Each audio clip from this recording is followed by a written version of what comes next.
very happy to have another young Indian with us, Voice of the Young segment. Hello, everyone. Good to be back. Right now, we have with us Unmesha Chattopadhyay. Let's listen to her. Over to you, Unmesha. Hello, sir. My heart fills with joy, and I'm thrilled to be a part of this amazing initiative by Dr. Mathur.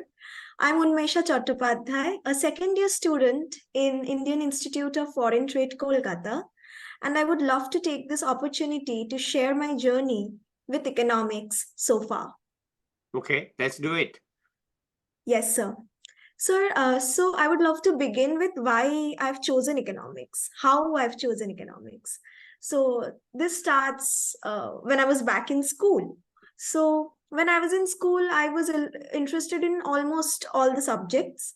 But what fascinated me the most was mathematics.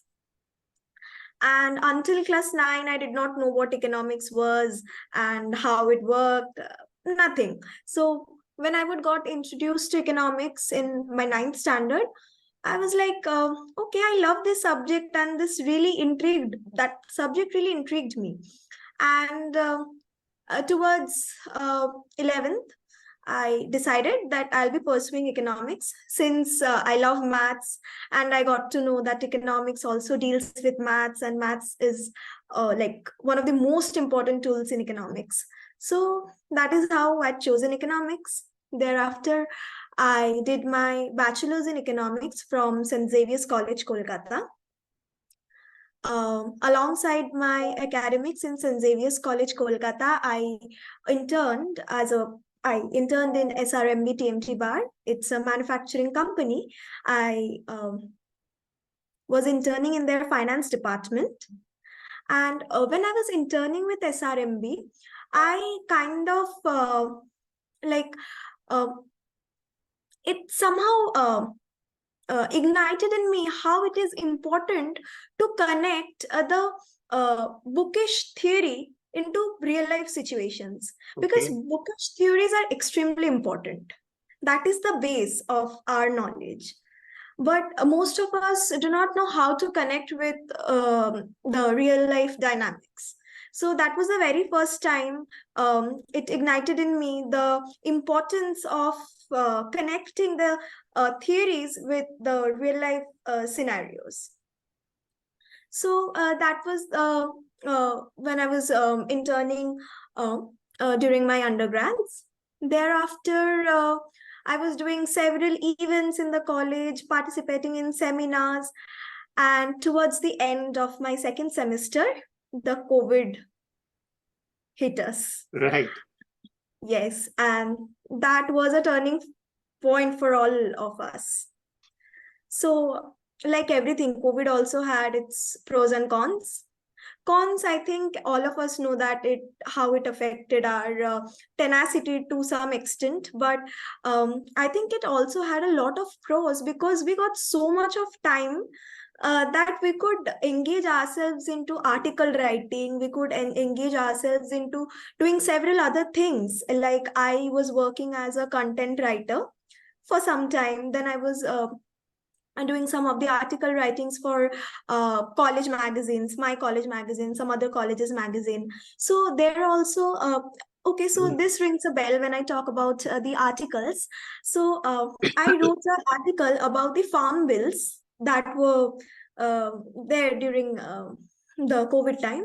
So there I tried to model it with the very basic of our microeconomics, of the deadweight loss, how we had done the deadweight loss thing when there was a price ceiling or a price floor. So I tried to use that model, and I tried to incorporate the entire farm bill scenario in that model, and I came out with some of the results which were both positive and negative for the economies.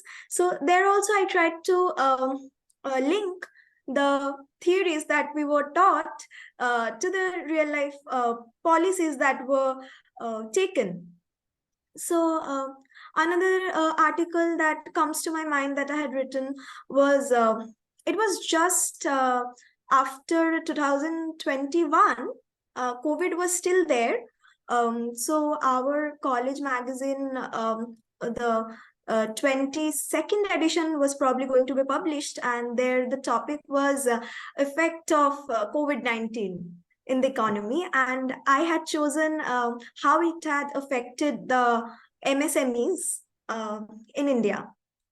So I tried to explain how COVID-19 has disrupted the supply chain, how it had disrupted the demand side. And I kind of tried to incorporate the model of complete Keynesian model with this scenario. So there also I tried to link up the theories with what was going on in the economy.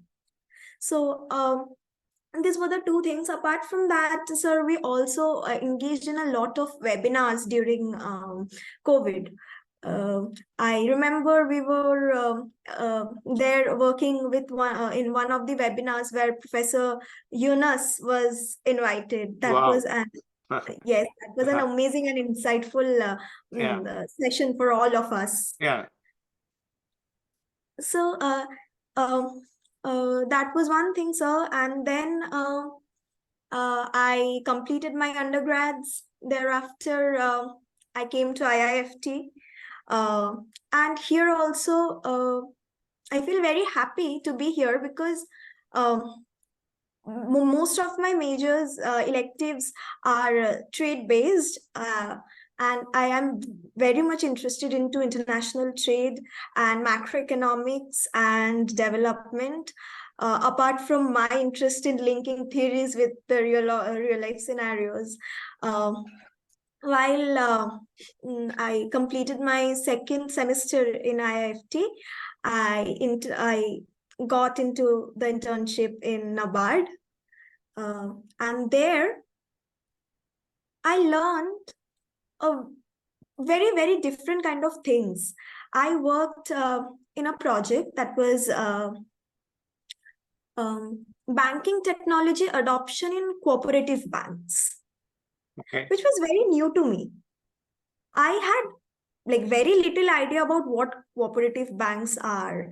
Very little, but there I learned what cooperative banks were, how it works, not just cooperative banks, several other cooperative sectors, how the cooperative bank supports the farmers, the MSMEs, and we know that the agricultural sector contributes to almost like 44% in India's economy. So I think that is their endeavor is very important while it comes to boosting the economy. So while I was working in NABARD, I developed two indices. One was the Banking Technology Adoption Index, and another was the Financial Inclusion Index for the district central cooperative banks in India. So these were the two indices that I had prepared. Yeah. And for my internship at NABARD, I had to collect primary data, for which I had to travel to 3 districts in West Bengal. One was Bardhaman, another one was Purulia, and another one was Hooghly. So how we had come to these 3 districts? These were based on the index that I had prepared. This was based on the financial index I had prepared. Bardhaman was standing in the very first position. Yeah. And Purulia was at the last, and Hooghly was somewhere in between. So this is how we had chosen the 3 districts and collected primary data. And thereafter, I analyzed what was going wrong there, how farmers were responding to the various new regulations the government the banks were introducing, the government was introducing. So there one very interesting thing came into my mind while interviewing the farmers there and also the bank, like the banking officials. So we know the Say's law that supply creates its own demand. And that is exactly what I have seen over there. Whenever any new form of banking technology was introduced, people were keen to take it. People were keen to use it. Whenever we know about KCC, so RuPay KCC is a new introduction to the banking sector that farmers it is like a debit card. Farmers can use that to withdraw their money. So that is a very new thing to the farmers, but it has actually created its demand. Yeah. Once it was introduced, it actually created its demand, and farmers were very happy to use it. They were very eager to use it. They were very eager to learn about the various banking technologies. So for that, I had also learned about financial inclusion. The various programs that NABARD undertakes, the various digital literacy programs that it undertakes. I had visited one of them as well. So, so coming to that, I also realized that banking policies or any kind of policies have a major impact on our decision making, on how we decide on our behavior, how we choose optimally. And it has a major role to play in the economy at large. So policy has somehow intrigued me. Okay. So I really aspire to be in the banking regulatory bodies and work with the policy making. Wonderful. All right. You have a lot of practical experience, and I think it'll help you. Okay, let's continue.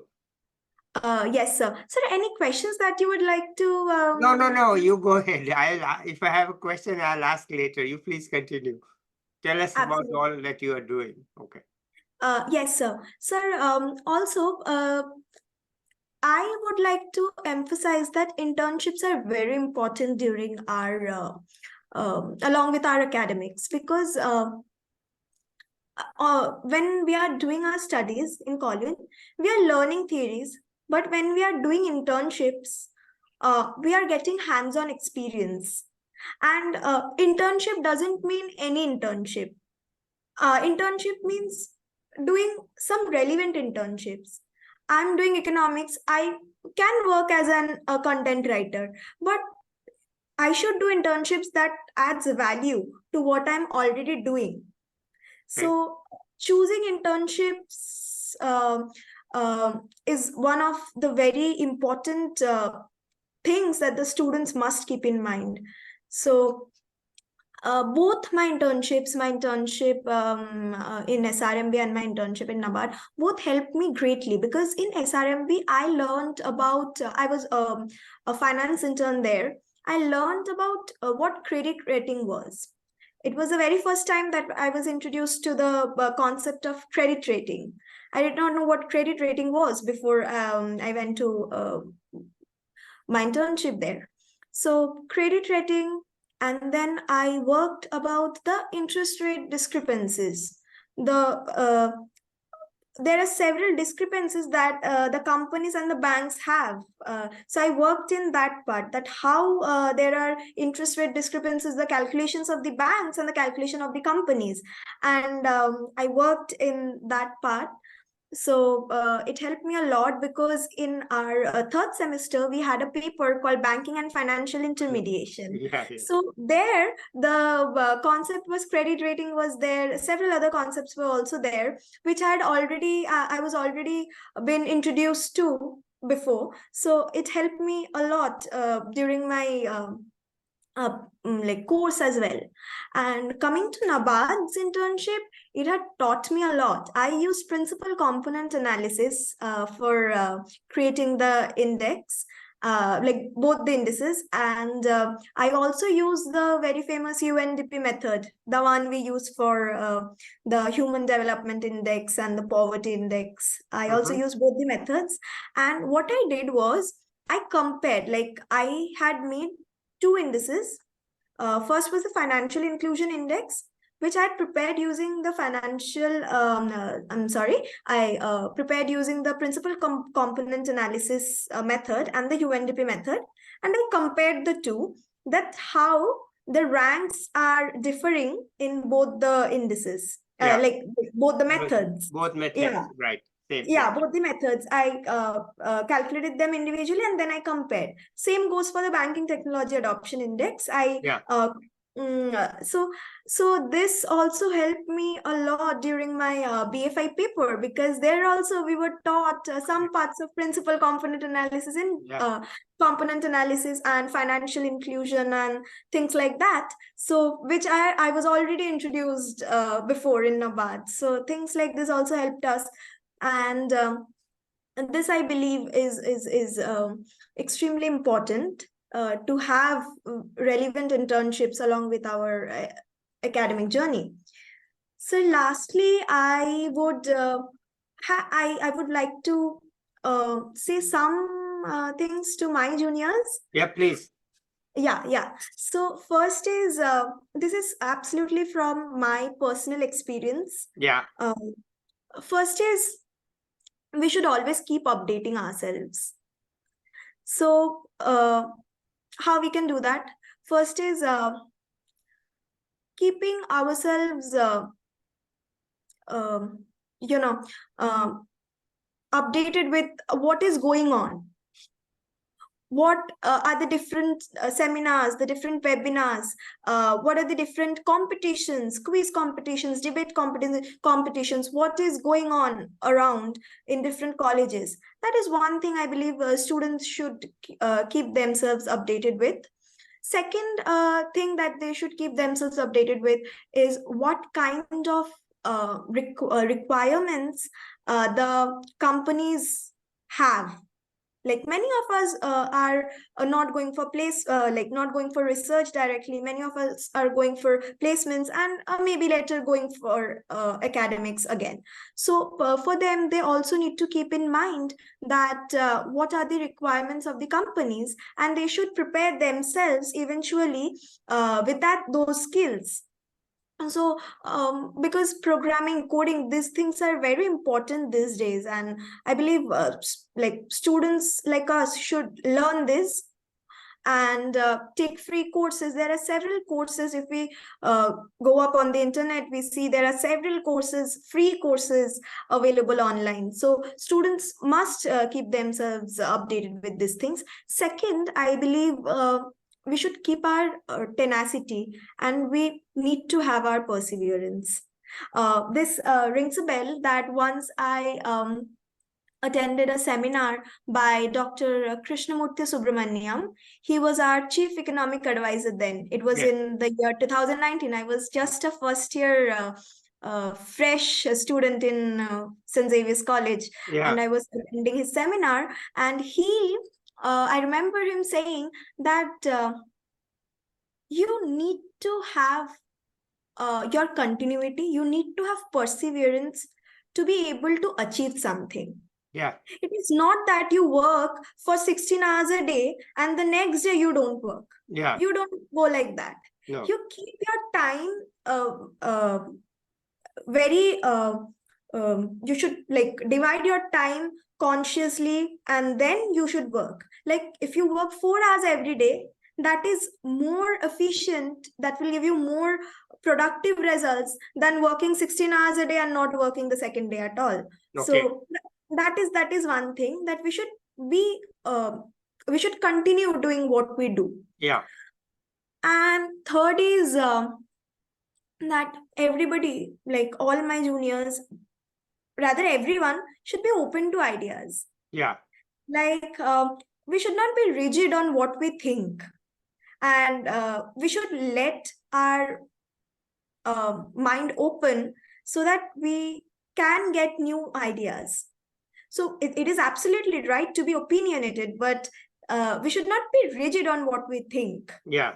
So this reminds me of a very a beautiful quote by Keynes. That is, it is better to be roughly right than precisely wrong. Yeah. So that is one thing that I would like to suggest. Okay. And that is a realization that I have. Yeah. And then there needs to be a perfect work-life balance. Yeah. And this starts from the very early stage. Yeah.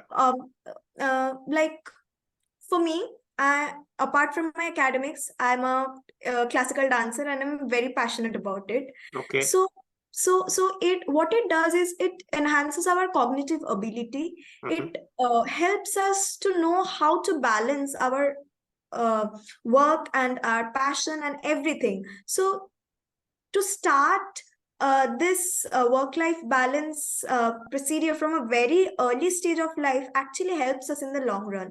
So Yeah. these are the few things that I would like to suggest to my juniors.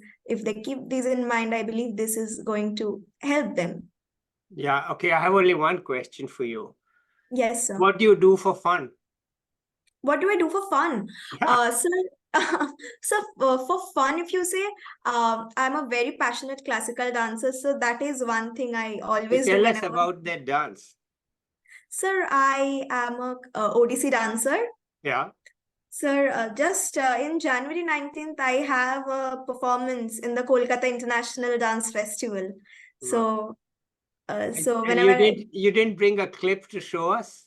But it's there in the guidelines that you can show us a 30-second clip, 15-second clip. Why don't you didn't want to show it? Why? You're um, accomplished, right? You're very accomplished. When did you start? At what age? sir, actually, when I come to dance, my family is very culturally oriented. Yeah, My mom, she's a classical singer. yeah, So initially, I was introduced to classical music. yeah, She was teaching me how to sing. yeah, And then it did not actually attract my interest. And so I shifted to classical dance at the age of 8 or 9, yeah, as I remember. yeah, Class 3 or 4, I think. yeah. And since then, I've never stopped. Okay, wonderful. That's really good. Okay, anything else? I mean, that's family, cultural, fun. But were anything else for personal?